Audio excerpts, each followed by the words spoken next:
So let's talk about foreclosures. Right now, the questions we get as real estate brokers are, well, the economy's starting to struggle a little bit. I think I'm just going to wait for the foreclosures to come. And here's what I want to say to people, but I don't. I want to say, well, have a nice wait. And here's the reason I want to say that, is there are actually three really great reasons why we are not going to have a foreclosure crash like we did in 2000. It's actually 2008 to 2012. So the first reason is homeowners right now have too much equity to go into foreclosure, all right? So people who bought pre-COVID or even during COVID, prices have increased so much. The average seller has anywhere from $50,000 to $200,000 of equity in their property. And let me explain how that happened. In 2020, equity increased average in the state of Oregon $54,000. In 2021, 2022, equity increased, I think it was $56,000. So if you've had a home during COVID that you bought anytime pre-COVID, you're up close to $100,000 in equity, all right? So what that means is even if those people lose their jobs, they quit making their payments, they're not going to go into foreclosure because they have way too much equity. They'll just put it on the market and they'll sell. Now, the question is, then people say, well, what about there's going to be too many homes on the market? There has been such low inventory for the last pre-even COVID, low inventory numbers, that there are enough home buyers out there who right now are not buying because of the crazy market. They got tired of being in bidding wars. There is a pent-up demand that would, I think I read from NAR statistics, it's about 5-year pent-up demand of low inventory for houses. Now, I'm not saying it's always going to be a buyer's market, but it's going to be a neutral market, meaning it's not going to be a buyer's market or a seller's market. It's going to be a neutral market. So the first reason is people have too much equity. There's no reason for them to go into foreclosure. They can sell and take their money out. Now, that was not the case in the last big recession.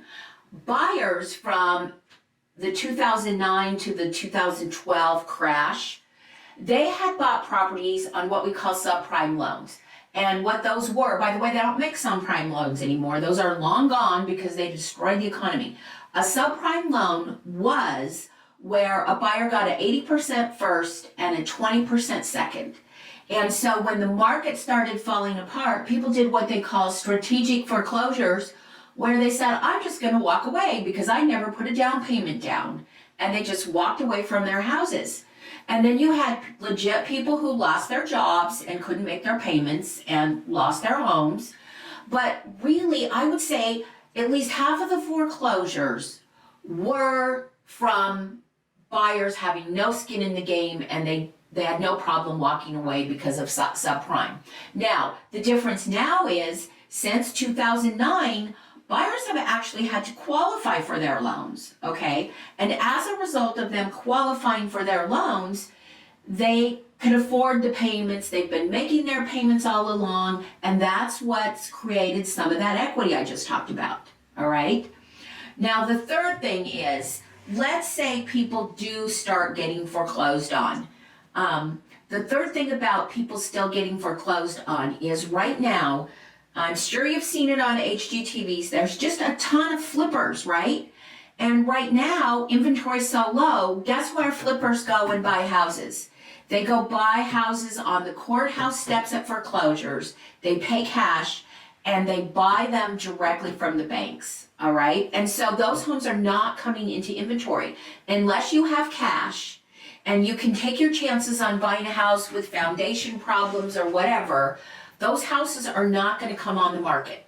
So the last thing I want to say about foreclosures is, and we're including a chart right now on this video, that right now there are, as of 2022, third quarter, there are 88,000 homes in foreclosure in the entire United States. And guess what the peak was in 2009? 2 million houses were in foreclosure.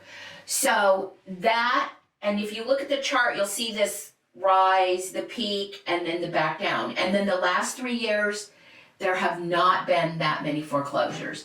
And I want to finish by saying I am more than qualified to give this discussion because Pete Anderson Realty handled foreclosures for Freddie Mac and Fannie Mae and a couple other banks.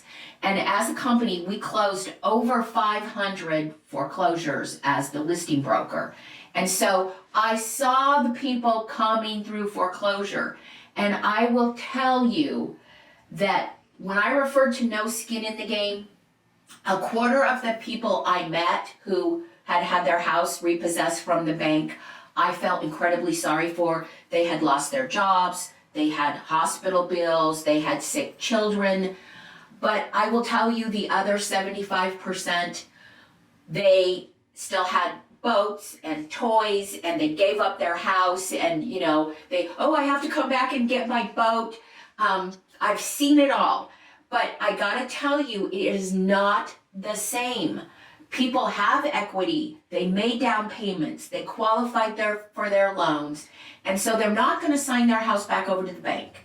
And so what that means is if you're a buyer and you don't wanna buy now, that's great. Don't buy now. But investors I've worked for years have said to me, Cynthia, I'm waiting for the foreclosures to come back. And I'm like, John, they're not coming back. And then, of course, some of the Johns say, I'm going to go to the courthouse steps. And I go, right? But you should just know that's not going to be a piece of this market and it's not going to be a piece of this recovery. So in our next video, let's talk about affordability and how to get a home in your price range.